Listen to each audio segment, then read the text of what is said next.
I'm Shilo Brooks. I'm a professor and CEO, and I believe reading good books makes us better men. Today, I'm sitting down with Elliot Ackerman. Elliot is a best-selling author, a contributor to the Free Press, and a veteran of the Marine Corps and CIA Special Operations. Catch-22 by Joseph Heller, published in 1961, changed Elliot's life. Today, I'm asking him why. This is Old School.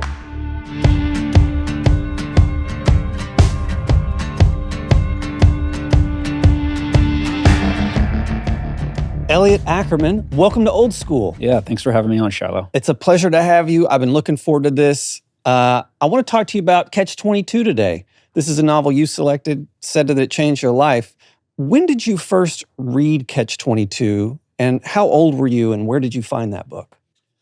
I really first read it, and it kind of hit me when I was 26 years old. I was a Marine first lieutenant. I was aboard the USS Iwo Jima. Israel had invaded Lebanon. I had just come back from Iraq, and we're sitting here in the Mediterranean Sea, not in Iraq for this deployment, and our battalion was in charge of evacuating all the Americans out of Beirut. And so we were at sea for about 2 months doing that. And being on the ship every day was a little bit like Groundhog Day. And this sort of postmodernism, absurdism of Catch-22, it made it like the perfect time to read this book. So you're a veteran. I think if people don't know that, they should. You served 5 tours of duty in Iraq and Afghanistan, Silver Star, Bronze Star, Purple Heart. Can you talk about at that time, you were 26, you were on this ship, this book resonated with you as a person in the military, may now resonate with you differently as a veteran. Why did Catch-22 resonate with you at that time, and why does it now? Well, I think what Catch-22 does and why it's such an important book is, it takes a lot of the military tropes and it puts them on their heads. It shows the circular nature and the self-defeating nature of war. And what I mean by that specifically is that war itself ultimately is a Catch-22. It is a system that contradicts itself. Mm-hmm. So I think the comedian George Carlin put this most succinctly when he said that fighting for peace is like screwing for virginity. It just doesn't make any sense when you actually boil it down. Civilizations, countries go to war to protect themselves, right? And when the core of any civilization is this idea of thou shalt not kill. Civilized people, that's sort of the baseline. If you're civilized, we don't walk through the streets just, slitting each other's throats. And then from that foundation, we kind of build out nations, countries, other rules. But that's sort of the baseline rule. Well, when countries go to war, we suspend that rule. We engage in state-sanctioned violence in order to preserve our civilization, which is founded on this idea fundamentally that we don't kill each other. So it's this kind of contradicting action. Catch-22, I think the whole book is very entertaining, it's very funny, but ultimately at its core, it's unpacking a lot of those ideas, a lot of those contradictions, and just showing that war, fundamentally is, yes, it's an absurd act. We're recording this episode in a week when Maduro has just been extricated from Venezuela. And I was reading this book at the same time those things were going on, and I was just curious whether you think this book has any enduring lessons to teach us about a situation like the one we seem to have just gotten ourselves into. I think it absolutely does, because I think the book and the story of John Yossarian, who is the protagonist of the book, and he is a bombardier on a B-25 in World War II. And his great struggle is, yes, he's fighting against the Nazis and against the fascists, but he also feels like he's fighting against the system he's stuck in. And the system he's stuck in is one where every time he approaches the number of missions that he'll need to fly so he can go home and survive the war, his commander, Colonel Cathcart, increases the number of missions. So increasingly, as he's fighting in this war, he not only comes to believe that the Nazis are trying to kill him, but he also comes to believe that his own side is trying to kill him, and basically everyone's trying to kill him. So he doesn't know which way to look for the adversaries. So I think anytime we go to war, it's tough to have a North Star to understand, what is this war about? And I think we're sitting here today where, is the war in Venezuela about Maduro? Is it about oil? Are we going to be invading Greenland, which seems like the completely absurd, but now this is suddenly our reality, or are we going to war with Colombia? And I just think the number of events that are washing over us, and as quickly as they are, sometimes you have to turn to stories that are rooted in kind of postmodern bits of of absurdity to like understand what's going on in the world. Old School is proudly brought to you by the Jack Miller Center. In a time when our democracy faces real challenges, one question matters more than ever.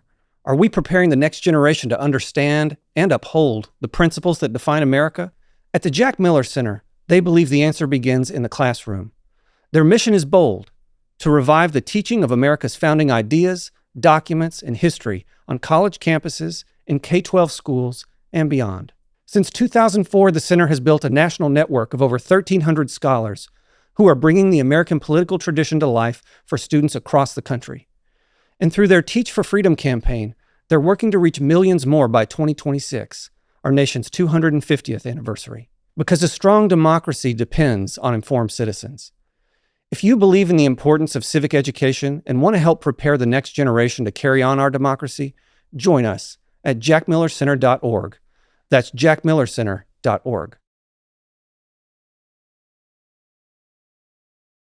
Can you talk more about that absurdity? Because when I was reading Catch-22, one of the things that occurred to me is this is a man, Joseph Heller, extraordinary writer, who's making a comedy out of something that's very grave and very serious, namely war and men dying. And not just that, but the great moral cause of the particular war about which he's writing, the Second World War, which really was more than any war in recent history, a spiritual war in some ways. What role does comedy have in helping us understand that, given that it's a quite serious thing? Yeah. And I've written a lot of books about war. Exactly, yeah. And I can tell you, and I remember many of my books, the majority of my books about war are actually pretty serious. There's not a lot of ha-ha lines in them. But then I've also written some books that, are comedies about war. And the impulse I felt to write in a comedic vein was, I think, with anything I've written, and I don't know if Heller felt the same way, but like I wanted to really tell the truth. And at a certain point, one truth I could never dodge was like, war's funny. It's funny because it's so serious, you can't take it serious and stay sane. You have to cut a joke, laugh just as a way to release the tension. And so I think one of, just the truths that I experienced in war is like that most of the time when I get around from like with buddies of mine from that time, usually the stories we're telling are like all the funny ones. And they're often funny stories that occurred in like the most tense situations because we needed the joke in that moment. So I think as much as, World War II is probably seen as, America's most righteous war, it's our national Iliad, our Earth story. It's probably the least absurd of our wars in that it felt like there was, good guys and bad guys. But even in a war like World War II, those comedic and absurd strains continue to exist. Let's start with just a summary. You mentioned this main character, Yossarian. That Yossarian is an airman, if I'm not mistaken, and they're on a fictional island. And basically the premise of the book is that Yossarian continues to have to fly larger and larger numbers of combat missions under the presupposition that if he only flies 2 or 3 more, it's over and he doesn't have to fly anymore. Then they raise it and then he's got to fly some more. But the novel features a lot of different kinds of characters. Can you tell us about the kind of development that Yossarian undergoes in this novel to give us a better sense for people who have never read it of exactly what the arc and trajectory of the story is? The novel is told non-linearly.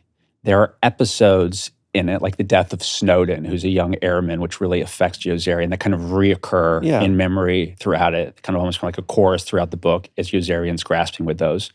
Also, this idea that, this growing realization on the part of Yossarian that he will never be able to fly enough missions to be sent home from the war, meaning he will eventually die in the war. So it's sort of the trajectory of the novel is like Yossarian reckoning increasing with the fact that he feels doomed. And then Yossarian kind of realizing he needs to act in those circumstances. And the book also has this massive ensemble cast of like sort of zany, crazy, tragic characters, each with their own small stories that are tangential to Yossarian. So it's sort of this big chorus, and all of them are kind of are captured in this world of Catch-22 where they're trapped. Let's talk about that phrase, Catch-22. The title has become, for lack of a better term, a catchphrase. In American jargon, we say, well, that's a Catch-22. I don't know how many people really know what that means when they say it, but there's a passage in the book that in which Heller gives us a full account of what that is. It's at the beginning of the book, and it's basically Yozerian speaking with Doc Danica, a very important character. And Doc Danica is basically the flight surgeon who Yozerian is hoping can kind of punch his ticket and get him sent home. So it begins, Yozerian decided right there and then to go crazy. You're wasting your time, Doc Danica was forced to tell him. Can't you ground someone who's crazy? Oh, sure, I have to. There's a rule saying I have to ground anyone who's crazy. Then why don't you ground me? I'm crazy. Ask Clevenger. Clevenger? Where is Clevenger? You find Clevenger and I'll ask him. Then ask any of the others. They'll tell you how crazy I am. They're crazy. Then why don't you ground them? Why don't they ask me to ground them? Because they're crazy, that's why. Of course they're crazy, Dr. Nika replied. I just told you they're crazy, didn't I? And you can't let crazy people decide whether you're crazy or not, can you? Yozerian looked at him soberly and tried another approach. Is Orr crazy? He sure is, Dr. Nika said. Can you ground him? I sure can, but first he has to ask me to. That's part of the rule. Then why doesn't he ask you to? Because he's crazy, Dr. Nika said. He has to be crazy to keep flying combat missions after all the close calls he's had. Sure, I can ground Orr, but first he has to ask me to. That's all he has to do to be grounded? That's all. Let him ask me. And then you can ground him, Yozerian asked. No, then I can't ground him. You mean there's a catch? Sure, there's a catch, Danica replied. Catch-22. Anyone who wants to get out of combat duty isn't really crazy. There was only one catch, and that was Catch-22, which specified that a concern for one's own safety in the face of dangers that were real and immediate was the process of a rational mind. Orr was crazy and could be grounded. All he had to do was ask, and as soon as he did, he would no longer be crazy and would have to fly more missions. Orr would be crazy to fly more missions, insane if he didn't. But if he was sane, he had to fly them. If he flew them, he was crazy and didn't have to. But if he didn't want to, he was sane and had to. Yozerian was moved very deeply by the absolute simplicity of this clause of Catch-22 and let out a respectful whistle. Whew. That's some catch, that Catch-22, he observed. It's the best there is, Dr. Nika agreed. Yeah. So at the bottom of this lies the contradiction that if you want to fly more missions, you must be crazy, and so they will ground you.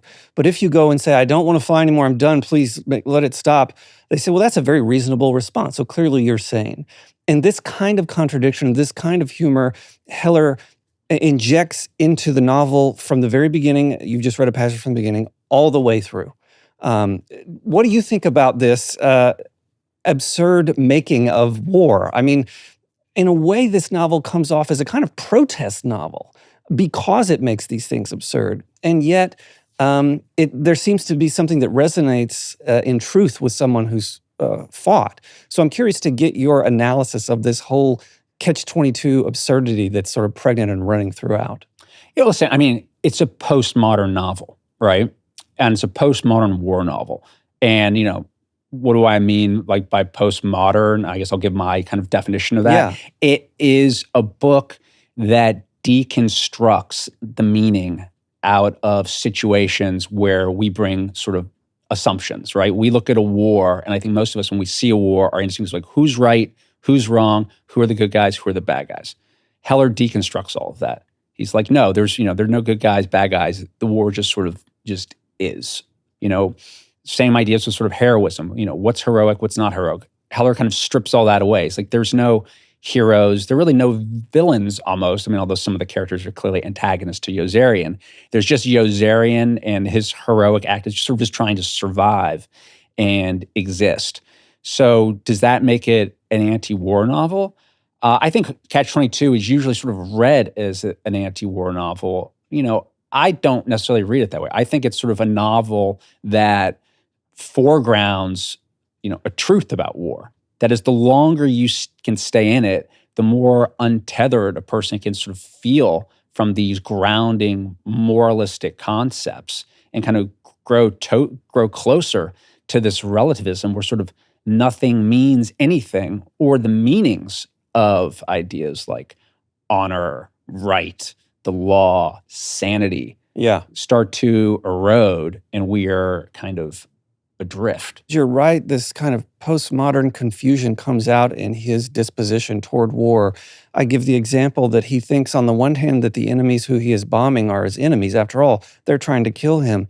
However, he also seems to think that the generals and majors and these sorts of people who are in his own army, his commanding officers, are also his enemies because they're trying to kill him, because they're sending him in. So everyone's trying to kill him. And part of the premise of the novel is that Yozerian seems to want, above all else, not to die. He seems to have this fear of death.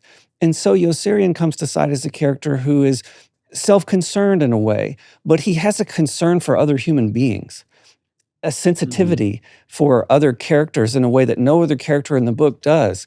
I can think of various young women, young girls who he's concerned with their fate, certain of his friends who he seems to have a tenderness for and a concern for their well-being.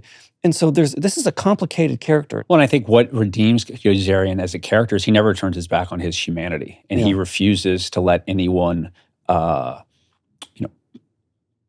put him into a construct that isn't true to who he is. And at the end of the book, he's tempted by that. So sort of the two of the great antagonists of the book are Colonel Cathcart and Colonel Corn, who are these sort of, shiftless senior officers with no morals. Colonel Cathcart sort of desperate to become a general, has that ambition, fully embraces the, absurdity of the war.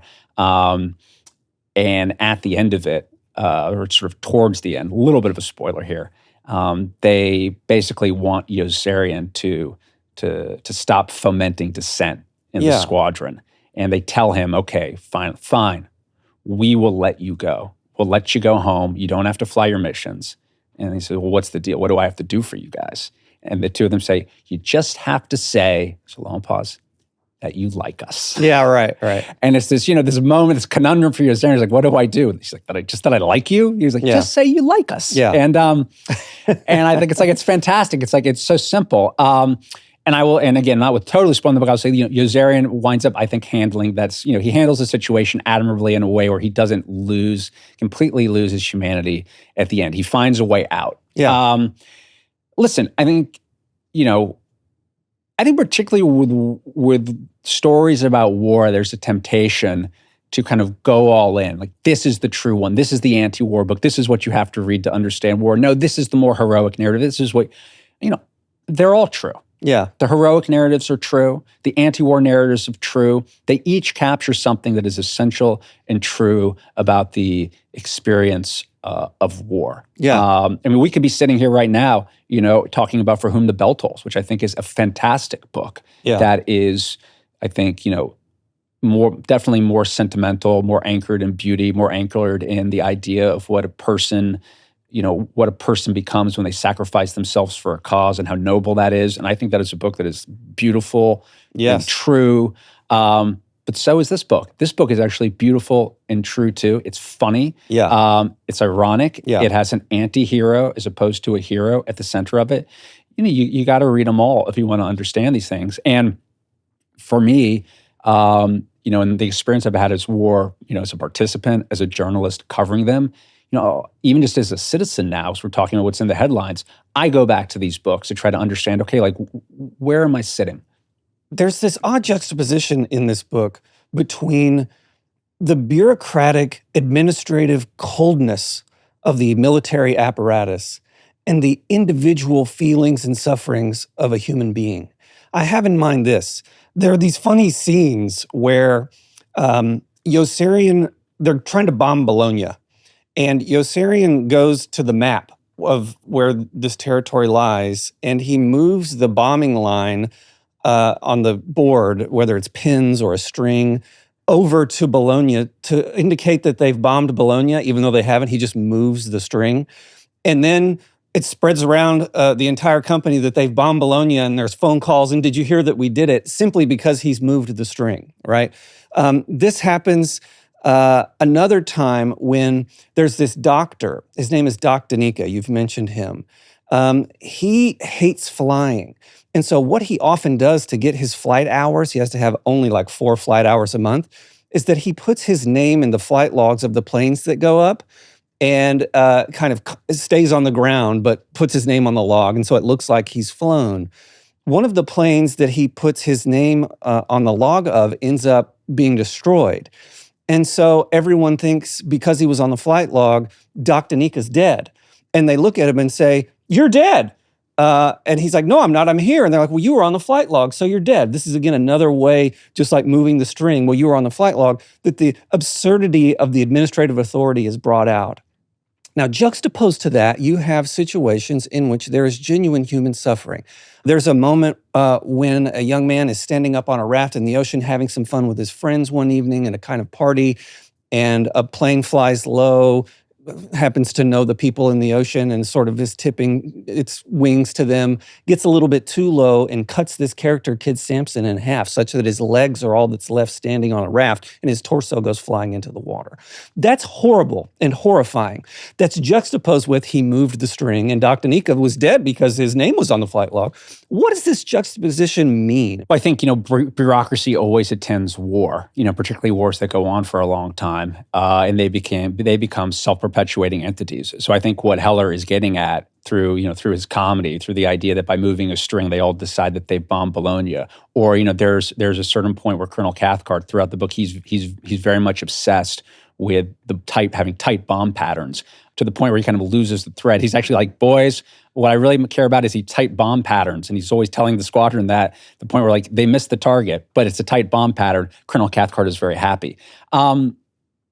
I absolutely, recognize, tendencies like that in my own experience, because people just they lose the thread. They lose the idea of what they're doing, the whole reason they're there. And a bureaucracy can often not only subsume individuals, but can also subsume the entire purpose of a given enterprise. I mean, if we want to go back to Americans' wars, the body count in Vietnam, that we had to constantly report these body counts, but the body count was no longer the thing that was the metric for measuring the success of the war. It was other political matters. We didn't count those. But because the bureaucracy counted them, that was what matters. So I think, Heller, through Yossarian and through the bureaucracy, I mean, what he's gesturing to there is the way that war and large institutions erase people's humanity, and that what makes Yossarian and all these other characters sort of heroic is the way they sort of struggle to cling to their humanity throughout that. And then I think in the writing, what I appreciate about Catch-22 is, it's comedy.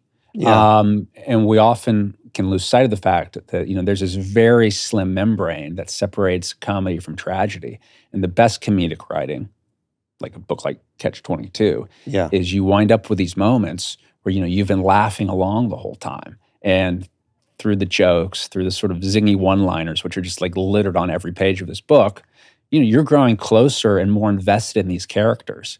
And so if the story is like a rocket, the comedy is like a booster. It really gets you into orbit. You're taking flight because you start to love these folks. But the payload at the tip is the tragedy. So when Kid Sampson's cut in half, you feel it. We talk about Snowden, the scenes with Yossarian and Snowden. I mean, you really feel those as being eminently tragic because they've come at the end of this comedic journey and you've grown close to those characters. And I think Heller does an incredible job of really mapping out the absurd bureaucratic reality they're all living in, giving you the comedy of that reality, but then showing how it leads to, ultimately, for many of these characters, to tragedy. And you really feel that in the book. I asked you this question about the cold bureaucracy and the facelessness that Heller seems to be trotting before our eyes to great comic effect. But there's this notion of the organization man. You're in this organization and you're a cog in the machine. Yossarian seems to have some sense of that.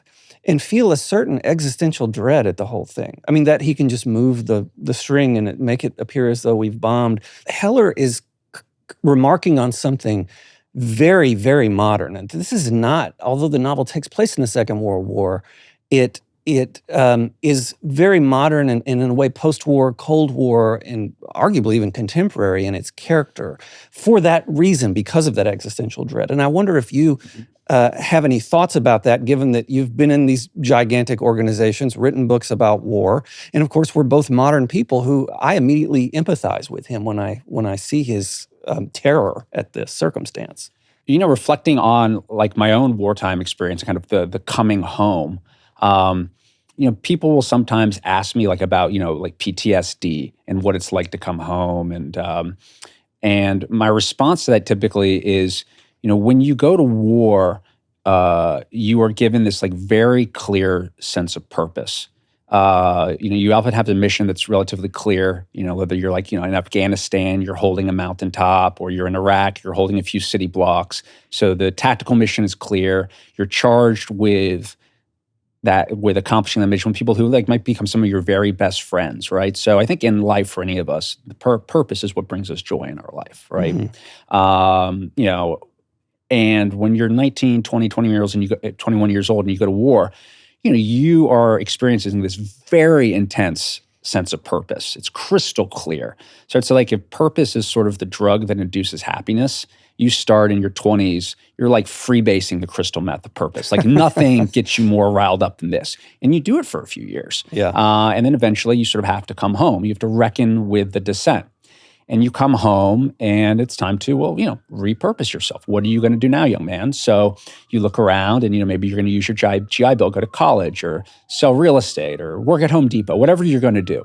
So if you went from, the crystal meth of purpose, now, you're going to be like sipping the Cooler's Light of purpose. Yeah. And you realize that the rest of your life will be spent on your front porch drinking Cooler's Light and a sort of like kind of depression will set in. And a sense of being unsettled. Yeah. So when I read Catch-22, I feel like, yes, Heller is writing about, a squadron in World War II. I also feel like, is he also writing about what it feels like to be in post-war America as a veteran? He was an advertising man when he wrote this. He was working at Time magazine, writing copy. So you go from being a B-25 crew member flying those types of missions to now you're just sort of, sitting around working a 9 to 5, writing ad copy. It's disorienting. And you have, throughout Catch-22, you feel that sense of disorientation, right? Yes. Nothing means anything. Anytime a character, can latch onto something, it immediately dissolves. That's what makes the novel feel postmodern. It also feels contemporary in its structure. It feels in a way like a succession of television episodes, which you mentioned he's an advertiser. It's a very modern feeling novel. It's almost as though it could appear on TikTok or something. I mean, there's these short, punchy chapters. It's like previously on Catch-22, and then he just launched. And so it's a very, both in its substance is what you're saying, and I'm saying in its form. The word of the day is Theodicy. Theodicy can be broken down into its Greek roots. Theos is a Greek prefix that means God. Dikes means justice. So it's a word that has at its root God's justice. And it's really the question of how we should make sense of a world in which there is a good God, but in which evil occurs. There are a few authors who grapple with this, one of which, the most famous of which is perhaps Leibniz. I would also say Dostoevsky and his brothers Karamazov, and Nietzsche in a book called Beyond Good and Evil. All of these authors are looking at the world, which is a place full of evil and suffering, and asking themselves the question, how can there be a God who is a good God who permits that evil and suffering? Theodicy is an attempt to reconcile and find a solution to that problem. Theodicy is a major theme in Catch-22 because this is a book about the evils of war, and the main characters are struggling to make sense of how a war, which features so much human suffering, can be good and permitted by a good God. There's one character that I cannot help but address with you, and that is this man Milo Menderbender. I was hoping we would talk about Milo. We got to talk about Milo. So Milo is a character who embodies the perennial argument that every war is just waged for the sake of money. Like, so Milo, for people who haven't read the novel, is this character who he works in the mess hall, but he ends up uh, forming on his own, with his own genius, this international cartel that he calls the Syndicate for essentially food trade, whereby Milo somehow inflates the prices of food across Europe, engages in kind of criminal trade to buy and sell the food such that he makes a profit, the men get the food, the U.S. Army appears to make a profit, the people who he's buying from appear to make a profit. And anytime anyone asks him about this, he says, oh no, it's all above board. After all, you own a share. You own a share of the Syndicate. Yeah. And they're like, oh wait, I own a share? And so there's this kind of perennial, wars are for the sake of money and everybody's just getting rich. Now, that's come out in the news just this week because people are saying, well, Maduro was removed from Venezuela because people are just trying to get that oil and America's just trying to get rich. Here it is again. It's the same theme. And so can you assess the accuracy, the veracity, the cynicism, the truth of that theme, Heller's treatment of it? And even today, it's in the headlines. Yeah, well, I mean, I'm a Marine, and I would be remiss if I didn't quote one of the great Marine heroes from history, Major General Smedley Butler, two-time recipient of the Medal of Honor, who in the 1920s said, war is a racket.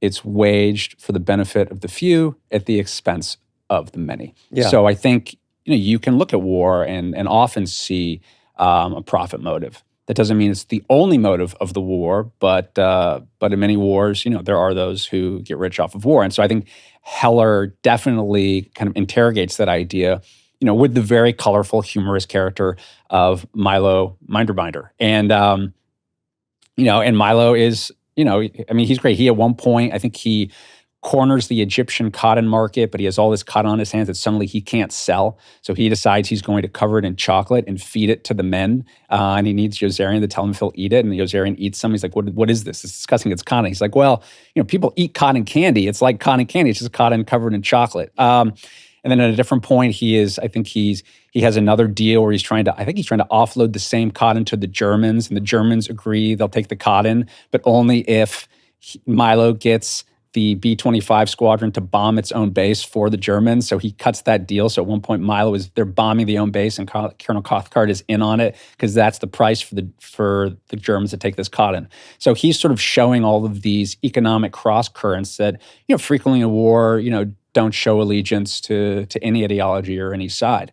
And there's truth in that. That doesn't mean that's the only reason wars are fought, but if you look at a history of war in any country, to include our own, frequently there is a profit motive. And sitting here today, the president's been pretty explicit that, what's going on in Venezuela, is about oil, and, about the U.S., reasserting its oil interests. So I think we can look at Catch-22 to see sort of some of the precedents of that. Does that fact, that economic interest and these sorts of other things, somehow cheapen those things, those higher motives, especially of the individual men? Well, I think one of the things that like a book like Catch-22 does, Heller doesn't really wade into the politics of the Second World War at all. He sort of holds it up as absolute, like this just is what it is. And these are the people existing in this universe. So it's like he's not making an argument for or against the economic or political gravity of war. He's just saying it's gravity. It exists. And this is how people behave under these types of gravity. So he's showing there's political gravity, there's economic gravity, and those forces exist in Heller's universe, and they exist in the universe today as we have it with issues like Venezuela, Iraq, Afghanistan, Ukraine. I mean, you name it. I think if you look at any of those conflicts, you'll see similar forces existing within them.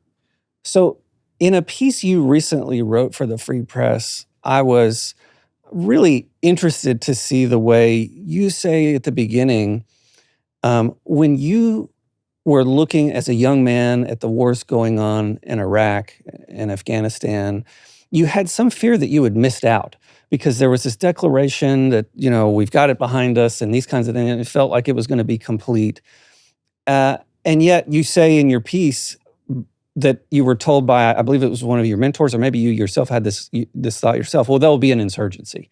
And so you managed to get into the war that you wanted to get into. Yossarian seems not to have that feeling at all. In other words, he seems to want to get the heck out of war. The way you put it in your piece yesterday for the Free Press is that you wanted to get into it. So I'm curious if you could take us into the minds of young men today who see what's going on around the world, in Ukraine, the pullout in Afghanistan, about which you've written very movingly and participated in. And then, of course, now this latest situation in Venezuela. What is a young man of what the Greeks would call thumos, manliness, courage? What is such a man thinking about the situation in the world and his place in it? Well, I think a young person of Thumos who volunteers to serve. You don't volunteer to serve so you can sit back and basically not do anything. If there's something going on, most people want to be involved, and that was certainly the case with me when the Iraq War began. And in that piece, I mentioned sitting with a mentor of mine as we were watching President Bush give his mission accomplished speech, sort of lamenting that we very much felt like we had missed the war. And this captain saying, well, there'll probably be an insurgency, good chance on that. And the two of us just, agreeing that, we hadn't missed it quite yet. And my experience has been, I've fought in 2 wars. I've covered 2 as a journalist. Every single one that I have witnessed, when I've shown up, I always felt like I was late and that I'd missed it. And then when I look back at my experience in retrospect, I realized, oh my God, I was actually there pretty early. So, so it's difficult to know in a conflict. Are you at the beginning? Are you at the middle? Are you at the end? And so much of the understanding where you're at in the timeline deals with, there's a strategic judgment. So, for instance, we're sitting here today with Venezuela. Is the raid that occurred over the weekend, is at the end of the conflict? Like, is it the end of our military engagement in Venezuela? And will the country, now sort of, shift its policies in alignment with what President Trump wants? I mean, maybe so. I would imagine the administration probably hopes that, yes, that was the last military incursion in Venezuela, and now everything's going to lock into place. But if we're at the very beginning of the conflict, obviously there's a real problem there. So I think knowing how to situate yourself in a conflict, can absolutely be a challenge. You mentioned President Trump. I mean, one looks at today's politics and wonders, in fact, I long for a Joseph Heller to emerge again, because a beautiful novel could be written with the kinds of characters that we see in our politics today, a kind of humorous and I suspect comedic novel. Heller has an eye for this. I mean, one can imagine a Trump-like character in a Catch-22. Sure. It would be just hilarious. Maybe you're the man to write such a novel. I don't know. But how does a president, change his mind, who comes into office with this sort of America first, no foreign intervention policy, become a president within the span of a year who is heavily involved in foreign intervention in Venezuela? I'm thinking of Iran and these sorts of things. Because one of the things you see in Catch-22 is the higher-ups sort of changing their mind for reasons that seem absurd and that at least Yossarian seems in some cases not to be able to give any account of. So I'm curious to get your view on the thought process by means of which a man of this kind of authority ends up changing his mind in this way. Is he changing his mind? I don't know if he's changing his mind. I think there's a healthy dose of Milo Minderbinder in President Trump, in that he, often does what is, politically and economically, expeditious, for him and for, and what he views as the best interests of the country. And I think for us as citizens, sometimes that can feel very disorienting because it's not necessarily tethered to a deeper ideology that kind of can often act as like a center of gravity, so we all know where we're going. So I think that we with President Trump, it's and he also strategically and not to his discredit necessarily keeps his cards very close to his chest. So he's never going to say what he is or isn't going to do, which also leaves us as citizens guessing. So I think we have to see where this is going to take us as a country, and sometimes these things work out very well, but I think the challenge is when they don't work out well. The downside is extreme, extreme economically, extreme in loss of life, and in the type of personal tragedies that you see even in a comedic novel like Catch-22. Do you think that some of the sort of skepticism about what's called the military-industrial complex, I think Eisenhower may have coined that term in his farewell address. Do you think some of the skepticism about that and about intervention more generally has filtered into the armed forces itself? I think it's always important. I mean, the U.S. military is huge and politically diverse. So it's absolutely, this is not a monolithic organization. There's many political opinions amongst those in uniform as exist in this country. I think just though, the one difference of why sometimes we might think that the U.S. military is monolithic is because, at least up until now, there's been sort of a culture of omerta, and that you don't speak your political views. I'll actually tell you, I have great, dear friends of mine from the service who I've known 20 years.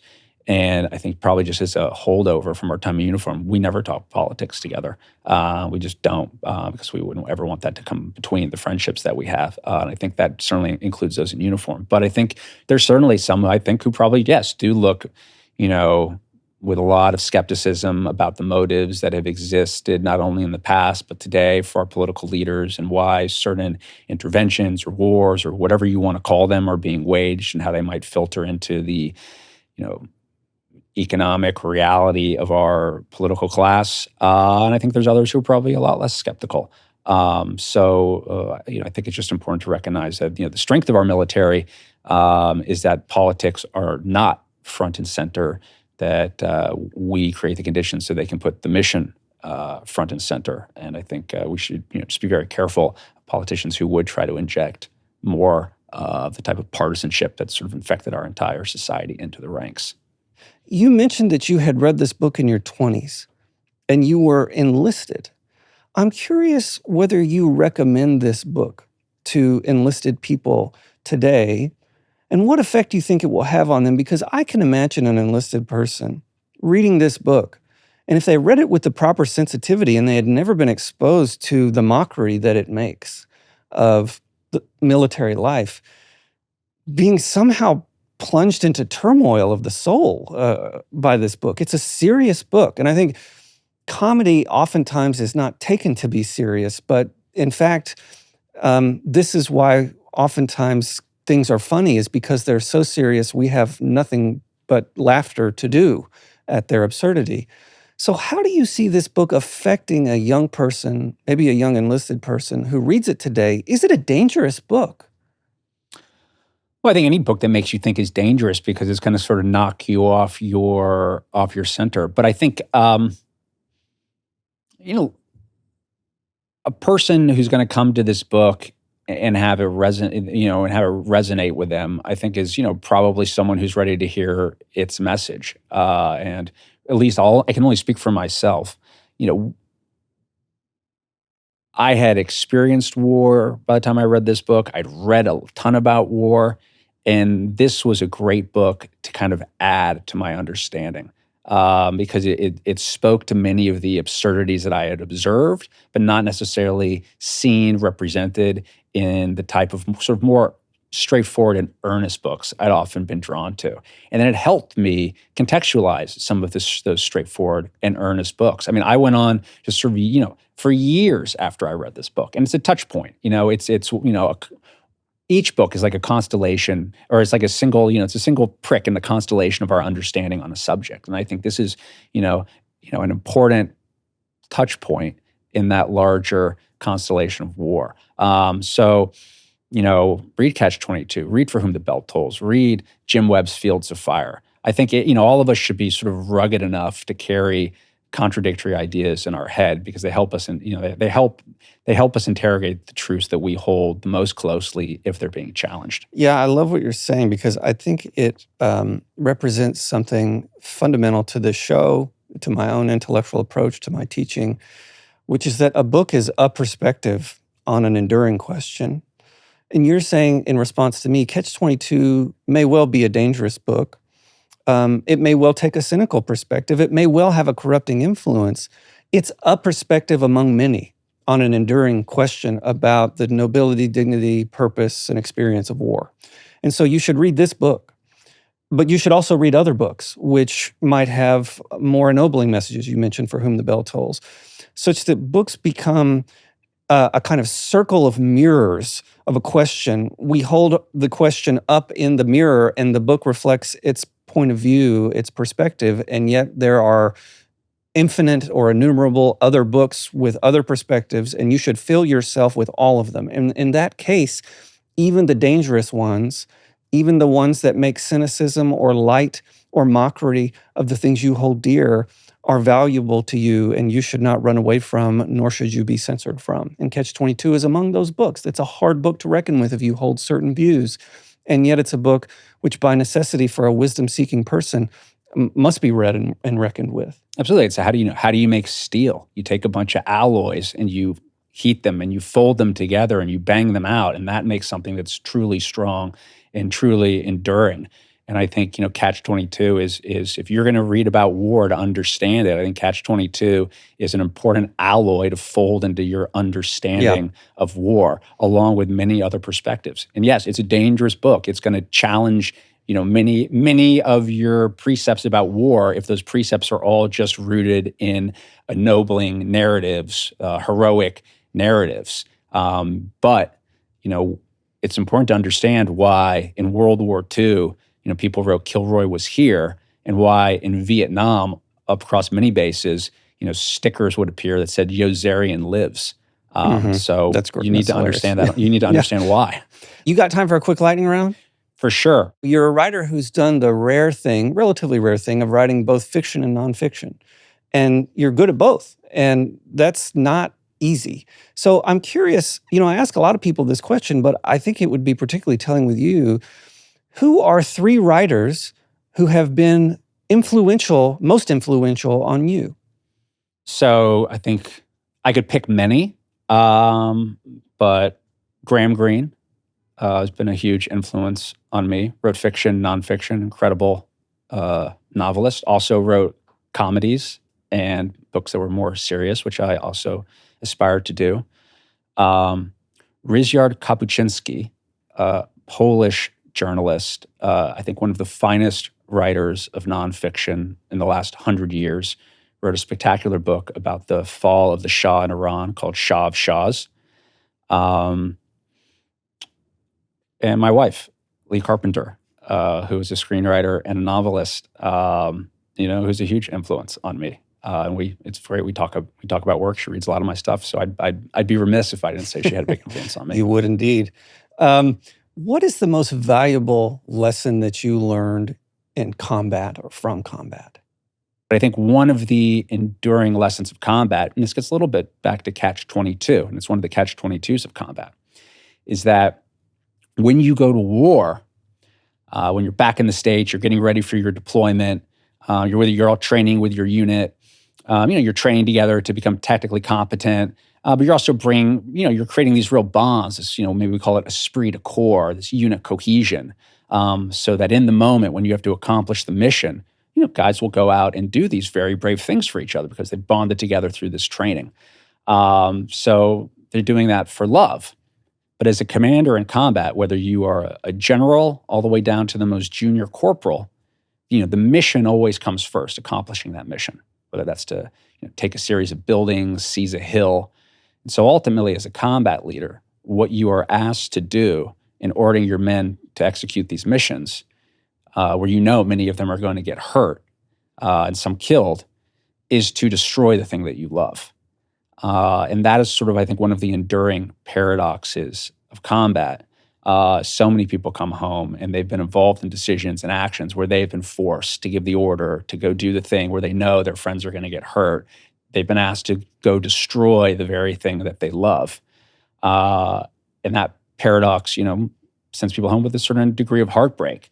And your heart can't break unless you are in love. Mm-hmm. And so I think that's something that I've learned in combat, that if you see it, if you go see the elephant, coming with that is always going to be that type of heartbreak because you're probably going to be asked to destroy something you love. Is there a book that if you could have every soldier read, you would? We've talked about you need to read a variety of books, and I grant that about this topic. But is there an essential book for a soldier that you think that's one you can't let pass you by? I think there's probably many books that soldiers should read.